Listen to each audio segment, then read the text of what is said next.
Salut à tous, on se retrouve pour l'épisode 2509 du Zap Image. On commence aujourd'hui en ce samedi 19 août avec des anniversaires. On commence tout d'abord avec l'ancien parisien Amara Diané. Il fête aujourd'hui ses 41 ans. Un petit rappel concernant ce joueur, c'est l'homme qui a sauvé le PSG d'une relégation Ligue 2 le 17 mai 2008 avec un doublé du côté de Sochaux. Le PSG devait absolument s'imposer.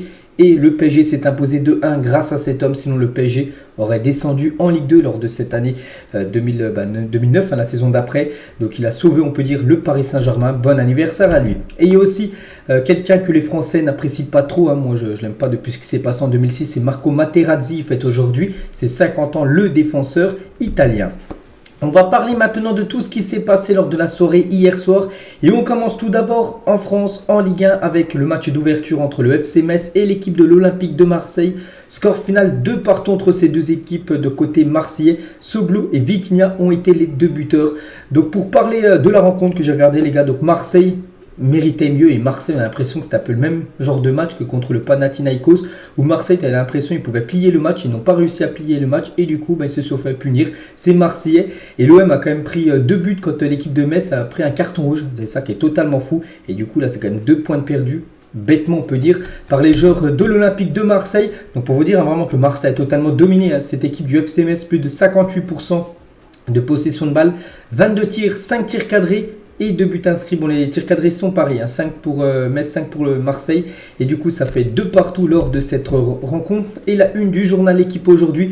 L'OM encore fragile peut-être par rapport bien sûr à ce qui s'est passé mardi dernier au Vélodrome avec ce match de tour préliminaire de LDC. Après l'énorme déconvenue d'une non-qualification en Ligue des Champions mardi, Marseille, pourtant supériorité numérique hier face au promu Lorrain pendant une demi-heure, a peiné avant d'arracher le match nul. Ils auraient même pu perdre cette rencontre. Heureusement, ils ont égalisé grâce à Vitinha. Mais voilà, c'est quand même pour moi 2 points de perdus pour cette équipe de Marseille. Surtout que Metz était complètement à leur portée hier.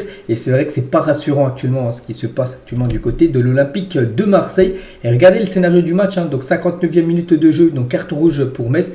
Et en l'espace de 12 minutes, ils ont marqué 2 buts. Mais c'est ça qui est fou. Ils jouent avec un joueur en moins. Mais ils ont réussi à égaliser et à passer devant l'OM au tableau d'affichage. Heureusement que je dis Vitinha a égalisé à la 83e minute. Donc un début de saison compliqué pour Marcelino, le nouveau coach de l'Olympique de Marseille.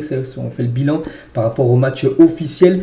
Donc il y a déjà tout d'abord l'élimination en Ligue des Champions, qui est quand même le très gros coup dur. Bon, il y a une victoire contre l'équipe de Reims, mais une victoire dans la galère. C'était samedi dernier. Puis là, Marseille s'est fait accrocher par Metz, qui avait perdu comme 5-1 il y a quelques jours du côté de Rennes.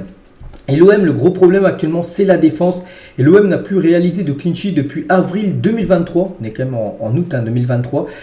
Donc ça fait une série quand même de 12 matchs officiels de suite que Marseille n'a pas réussi à faire un clean sheet. Donc pourtant, n'oubliez pas qu'il y a une période à Marseille, je ne sais plus c'était quand, il y a à peu près il y a quelques mois. Donc Marseille, c'était une équipe qui faisait clean sheet sur clean sheet, puis là ils n'arrivent plus du tout. Ça fait 12 matchs d'affilée qui prennent au moins un but. Donc hier ils en ont pris 2. Voilà, c'est ce qui a causé, on peut dire, le match nul pour cette équipe. Et Ludovic Obraniak, donc consultant sur Prime Video, il a dit l'OM d'Igor Tudor ne perd pas la double confrontation face au Panathinaikos. Donc si ça avait été Igor Tudor encore le coach de l'OM aurait été qualifié d'après Obraniak et aurait gagné ce soir contre le FC Metz. C'est vrai que maintenant c'est un nouveau coach et peut-être le coach, c'est différent bien sûr du schéma de jeu que Igor Tudor, mais avec Igor Tudor ça aurait été plus efficace et peut-être l'OM aurait été au moins au barrage et aurait gagné le match contre le FC Metz hier d'après Ludovic Obraniak. Mais le seul point positif du côté de Marseille, c'est bien Vitinha, 2 matchs, 2 buts pour lui en Ligue 1. Donc un bel impact dans le jeu Marseille. Donc de nouveau, il a commencé sur le banc. À force, il va commencer titulaire parce qu'à chaque fois qu'il rentre, à chaque fois il est bon. Et voilà, ça fait un but. Il avait été buteur contre l'équipe de Reims et il a été buteur hier contre le FC Metz, l'attaquant portugais. Et Vitinha, il a dit c'est difficile physiquement pour l'équipe. On va continuer à travailler pour faire mieux. Voilà, c'est vrai que Marseille pouvait faire beaucoup mieux lors de cette rencontre hier. On va parler d'une autre satisfaction, c'est le latéral gauche Soglo et premier but pour lui. En plus, c'est un jeune joueur. Il a seulement 18 ans et 38 jours, donc il est tout jeune. Emran Soglo devient le 2e plus jeune buteur de l'Olympique de Marseille en Ligue 1 derrière Samir Nasri qui est toujours le plus jeune buteur de l'OM. Donc il avait marqué son premier but en Ligue 1 avec Marseille à 17 ans, Nasri et Soglo donc à 18 ans et 38 jours. Toujours sur cette rencontre, on a eu très peur concernant Iliman Ndiaye parce que regardez la grosse faute du joueur messin sur Iliman Ndiaye. On peut voir la cheville de Iliman Ndiaye qui est quasiment en mode angle droit, donc ça sent pas bon. Heureusement, plus de peur que de mal, il a pu se relever, le joueur sénégalais. Côté Messin, donc Laszlo Bologna, donc le coach de cette équipe du FC Metz, il a parlé de Mikotadze, buteur hier. Je pense qu'on va être obligé de le lâcher. Donc en parlant de Georges Mikotadze, son départ sera très douloureux parce que c'est lui qui avait été le meilleur buteur de la saison dernière, un meilleur joueur en plus de la Ligue 2.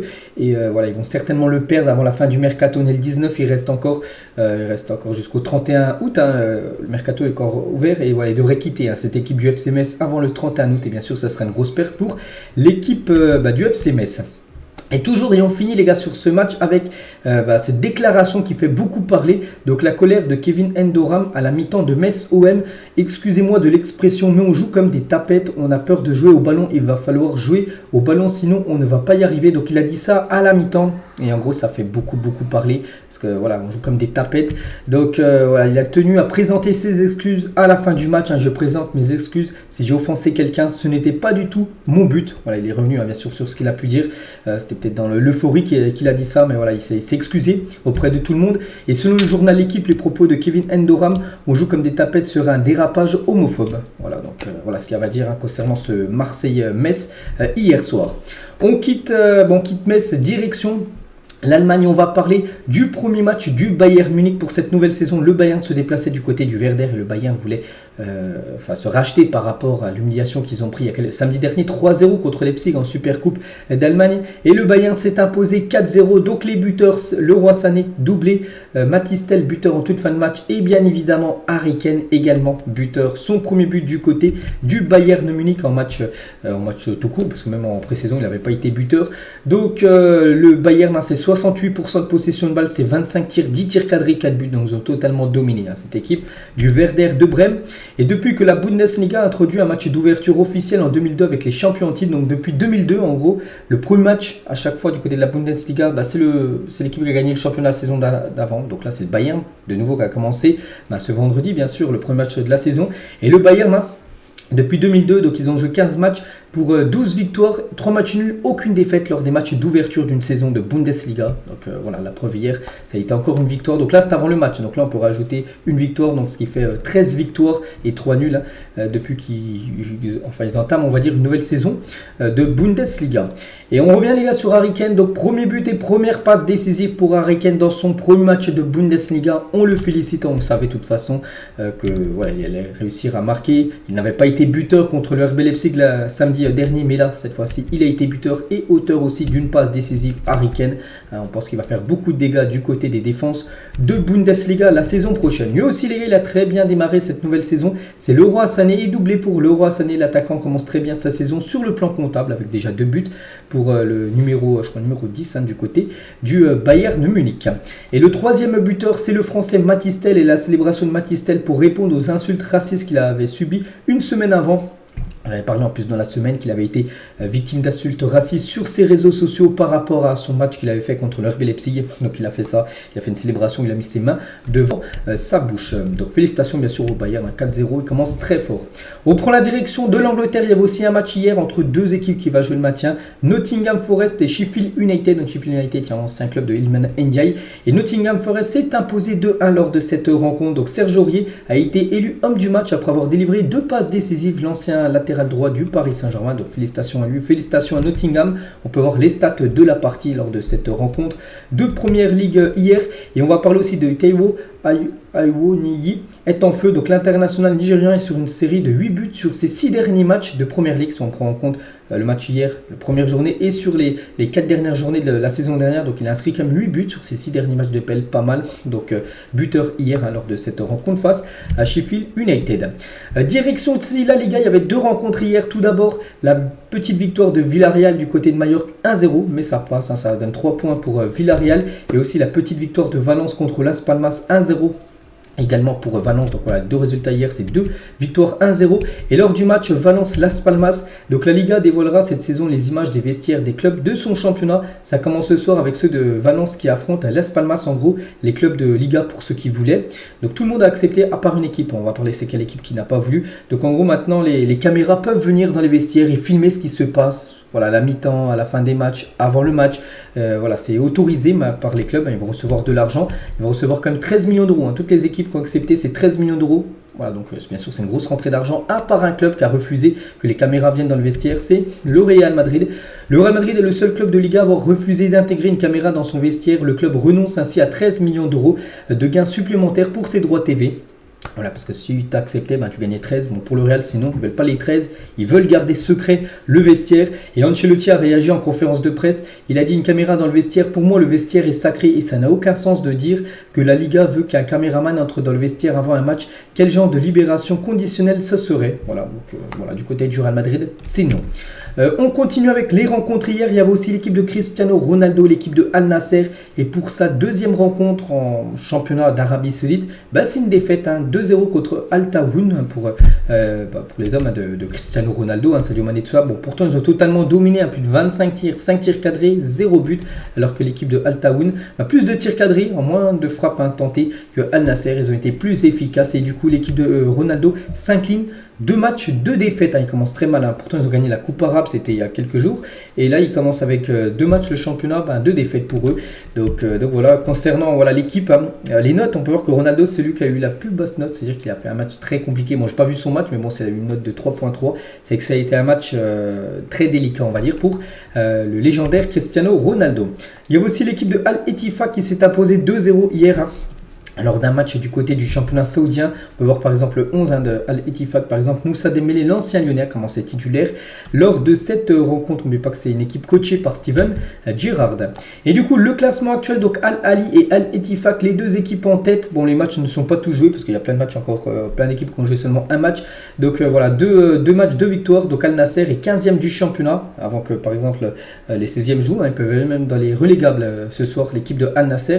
Si l'équipe juste derrière eux prend au moins un point. Le programme aujourd'hui, donc on peut voir le programme, donc Al-Ittihad contre Al-T, Al-Hilal contre Al-Fea, donc voilà le programme du côté de l'Arabie Saoudite aujourd'hui. Du côté de l'Allemagne, on va regarder aussi le programme, bien évidemment, dans les autres ligues. Donc en Europe, voilà, enfin, du côté de l'Allemagne, donc Dortmund joue contre Cologne. Je sais pas, il y a Stuttgart contre Bochum et le gros Bayer Leverkusen contre le RB Leipzig à 15h30, première journée du côté de l'Allemagne. Du côté de la Première Ligue, Liverpool-Bournemouth, il y aura Wolverhampton-Brighton, Tottenham-Manchester United aujourd'hui à 18h30. C'est le gros choc et aussi un gros choc ce soir. C'est Manchester City contre Newcastle. Donc là, grosse journée football. City, Newcastle, les gars, c'est quand même le premier contre le troisième du dernier championnat. Et Tottenham, Manchester, c'est aussi 2 grosses équipes qui s'affrontent. Donc on parlera de tous ces résultats demain. Donc le match Luton-Burnley est reporté, je ne sais pas pourquoi. J'ai pas la raison de pourquoi il est reporté cette rencontre. Du côté de la Serie A aussi, c'est le retour. Première journée du côté de l'Italie. L'Inter, Monza, Renoir, Fiorentina, Naples ira du côté de Frosinone. Et Empoli et Las Verona. N'oubliez pas que ce matin aussi à 10h, Suède contre l'Australie. C'est la Coupe du Monde féminine. C'est le match de la 3e place entre les deux équipes qui ont perdu les demi-finales. Donc elles s'affrontent pour savoir qui finira 3e de ce mondial. Concernant la finale, c'est demain entre l'Espagne et l'Espagne, c'est qui est l'Espagne et les Anglaises, bien évidemment. Du côté de la Ligue 2, il y a une journée aujourd'hui. Tiens, Angers-Auxerre, c'est le match à 15h et après il y a plein de matchs à 19h. Par exemple, Saint-Etienne en grosse équipe reçoit l'équipe de Quevilly. Saint-Etienne devra s'imposer après ce début de saison très compliqué. Annecy, Dunkerque ou même Grenoble contre l'équipe de Troyes. Du côté de l'Espagne aussi, une belle journée aujourd'hui. Donc le Real Madrid contre Almeria, 19h30 ce soir au Osasuna Bilbao. Il y a aussi un match AEK Athènes contre Dynamo Zagreb, c'est un match de tour préliminaire. Ce match n'avait pas été joué les jours précédents parce qu'en gros, souvenez-vous, il y avait eu un débordement, puis il y avait eu quelqu'un qui s'était fait poignarder, un supporter grec. Et du coup, le match avait été reporté une date ultérieure. Donc il se jouera ce soir, ce match de barrage, on va dire, de Ligue des Champions. Et du côté de la Ligue 1, donc Toulouse, Paris Saint-Germain ce soir à 21h et Lyon contre Montpellier. Donc le match est à 19h, il devait se jouer à 17h, donc il est décalé à 19h à cause de la canicule actuellement partout en France.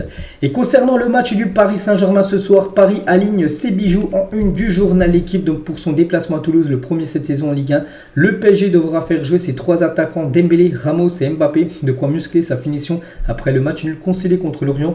0-0, c'est que les 3 pourraient peut-être commencer titulaires ce soir. Donc déjà, Mbappé et Dembélé sont bien dans le groupe, parce qu'on peut voir le groupe convoqué par Luis Enrique pour cette rencontre, et Dembélé qui n'avait pas été encore transféré du côté de Paris, donc là il est bien là, et Mbappé lui avait été écarté lors du premier match contre Lorient, il est également présent bien sûr dans le groupe parisien. À noter que Marco Verratti n'est pas dans le groupe, hein, ça sent le départ. Hein, voilà, s'il n'est pas dans le groupe, c'est-à-dire qu'il est certainement très proche d'un départ du Paris Saint-Germain. Voilà, concernant bien sûr Marco Verratti qui n'est pas blessé, juste, tout simplement. Il devrait quitter le PSG, aucun risque n'est pris, hein, parce que s'imagine s'il se blesse, hein, donc son transfert pourrait pas se faire. Et Luis Enrique est en conférence de presse avant le match, hein, comme coach. Hein, c'est une bonne nouvelle d'avoir Kylian Mbappé avec nous. Bien sûr, il est content voilà, du retour de Mbappé dans le groupe, et bien sûr, il l'a appelé. Hein. Donc Kylian est parfait de ce que j'ai vu à l'entraînement. Il a beaucoup d'envie et arrive avec un bon état d'esprit pour ce retour de la Ligue 1. On sait que ça s'est amélioré, hein, la relation entre le PSG et Kylian Mbappé. Et extrait d'une réunion entre Nasser et Kylian Mbappé survenue le 8 août dernier selon l'équipe. Donc le 8 août, c'est quand Mbappé est encore écarté du groupe, il s'entraîne avec le Loft. Et voilà, selon l'équipe, il y a eu ce discours entre les deux, enfin ce dialogue. Hein. Donc Nasser, il a dit, tu vas voir, tu ne rejoueras pas, on ne cédera pas. Voilà, par rapport à Mbappé, quand vous souvenez-vous, il ne voulait pas prolonger, tout ça. Voilà, donc on ne va pas céder, tu ne joueras pas la saison prochaine. Mbappé l'a dit, tu vas voir, mais je vais voir quoi, tu seras le seul président à ne pas me faire jouer. Voilà, on peut voir que c'était très très chaud.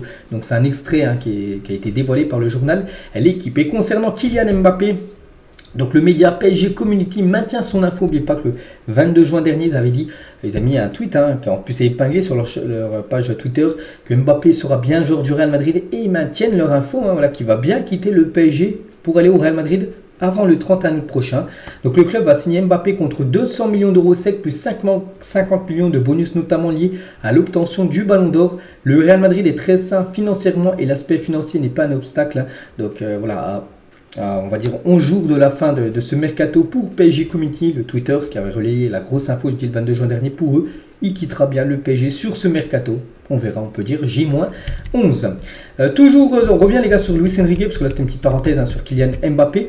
Donc Luis Enrique annonce certainement l'arrivée d'un attaquant en gros, parce qu'il a dit notre ligne d'attaque est encore incomplète. C'est la ligne où nous avons eu le moins de signatures en gros. Il devrait certainement avoir une, voire deux, peut-être trois recrues du côté du PSG et un attaquant devrait arriver. Et on sait qu'il y a Ramos, mais un autre attaquant, moi je pense à un nom, Colomwani, devrait être le futur joueur, enfin devrait être un futur joueur du Paris Saint-Germain, parce que dit que l'attaque est incomplète pour l'instant.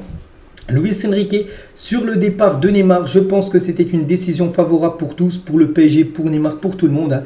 Je voudrais le remercier pour le comportement qu'il a eu depuis que je suis arrivé. C'est un joueur de classe mondiale et je lui souhaite le meilleur pour la suite. Voilà le message de Luis Enrique par rapport au joueur Neymar hein, qu'il avait côtoyé à l'époque hein, du côté du FC Barcelone en 2017 avant que Neymar débarque du côté de Paris.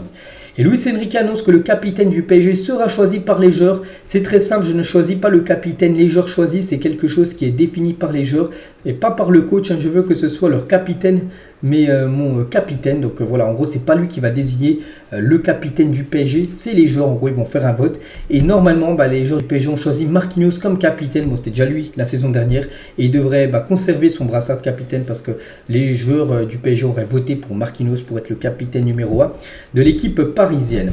Et concernant ce match ce soir, voilà à quoi pourrait ressembler potentiellement le 11 de départ contre Toulouse. Donc Donnarumma au but, donc Hernandez, Danilo, Skriniar, Hakimi, milieu de terrain Ugarte, Warren Zaïre avec Kanguinli hein, qui pourrait être en mode relayeur, hein, lui qui avait commencé plutôt offensivement à la place par exemple d'Mbappé là lors du dernier match.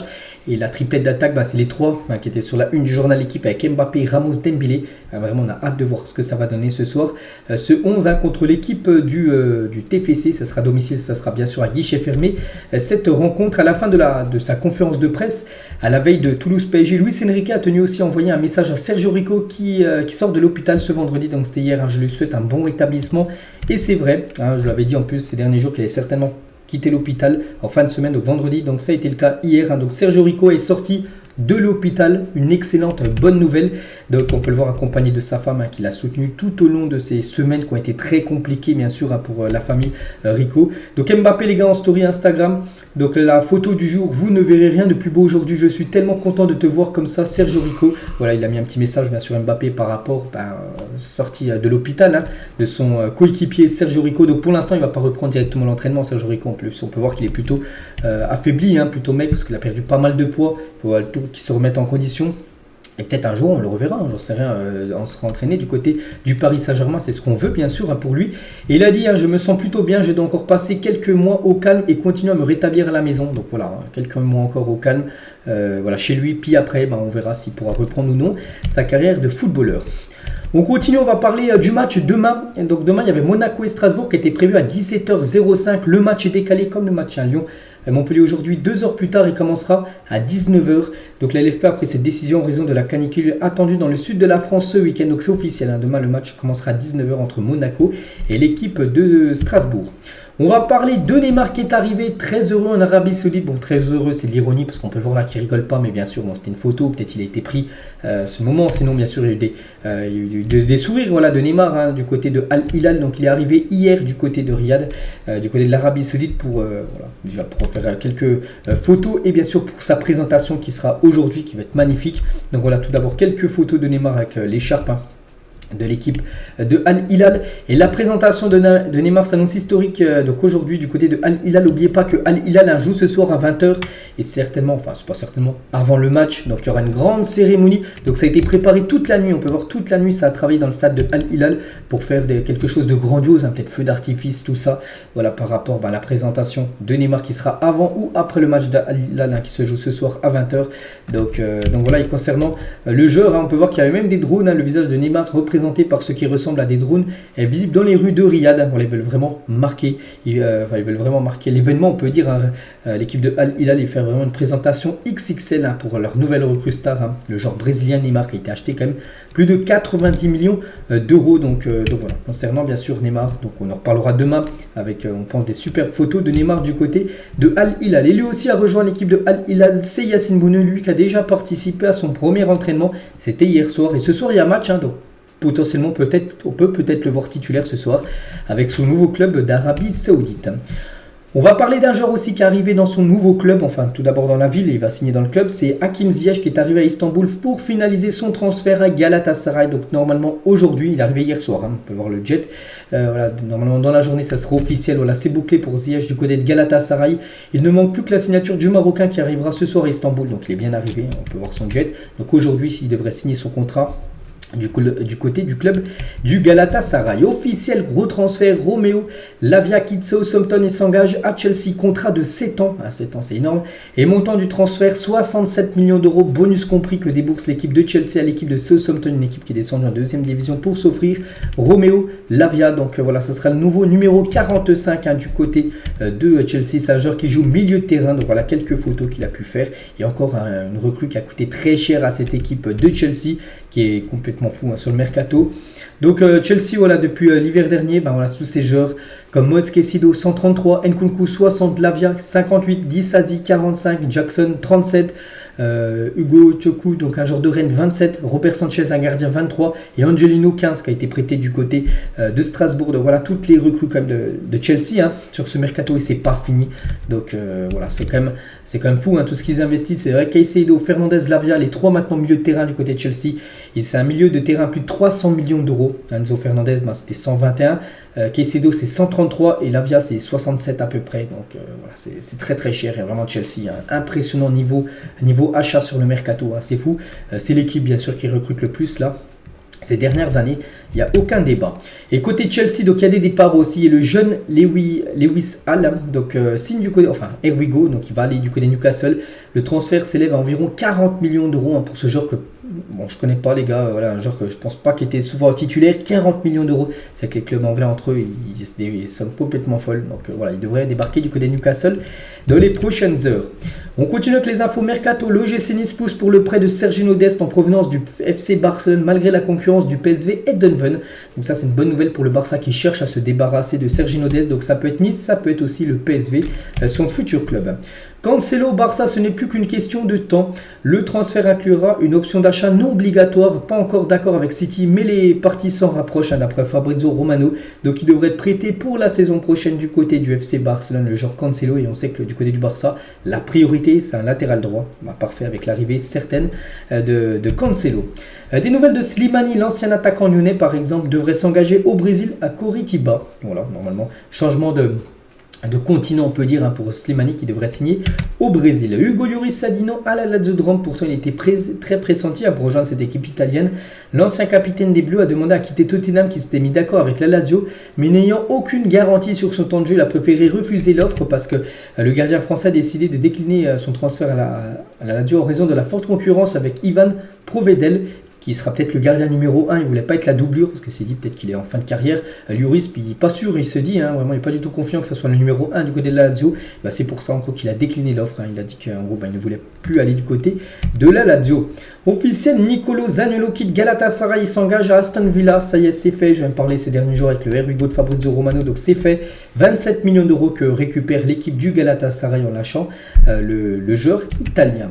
Et du côté de Aston Villa, nouvelle recrue après Moussa Diaby 55, Potores 33, Nicolo Zaniolo, donc prêt plus option d'achat. Donc l'option d'achat, je vous ai dit, c'est 27 millions d'euros.